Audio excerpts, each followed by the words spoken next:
তুলনা কমিয়ে দেন, you will be happy. নিজে কেউ না, অন্য কেউ না, তুলনা করবেন না। অনেকে আমরা তুলনা করি নিজের স্ত্রীকে আরেক নারীর সাথে, নিজের সন্তানকে আরেক সন্তানের সাথে, নিজের ভাইকে আরেক মানুষের সাথে করে তাকে ছোট করি। অনেকে দেখবেন ছেলে মেয়ে একটু ভালো পড়াশোনা করে নেই, বলে যে কি করলি তুই, ওই দেখ পাশের বাড়ির ওই ছেলে A+ পাইছে, যা তার পা ধোয়া পানি খা।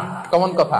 এটা হচ্ছে আমাদের মুরব্বীরা, টিপিক্যাল মা বাবারা এটা বলেন। ভুল করেন, ওনারা বুঝেন না। কখনো কম্পেয়ার করবেন, এটা করে আপনার ছেলের মনোবল আপনি আগেই ভেঙে দিচ্ছেন। আপনি দায়ী আপনার ছেলে কিছু না পারার কারণে। আপনি সাহস দেন নিজে, পাশে থাকেন নিজে।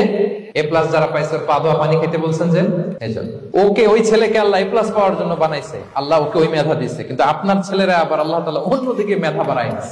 সে ওইটা পারবে, ওই A+ ওয়ালা জীবনও পারবে না। আপনার ছেলে যেটা পারবে 10টা A+ হোল্ডার ওটা পারবে না। কারণ প্রত্যেককে আল্লাহ আলাদা আলাদা ফিচার দিয়ে, কোয়ালিটি দিয়ে, ইউনিকনেস দিয়ে পয়দা করেছে। প্রত্যেককে আল্লাহ অনন্য করে বানিয়েছেন। আপনার তুলনা আপনি নিজেই, আপনার তুলনা হয় না, আপনি জানেন।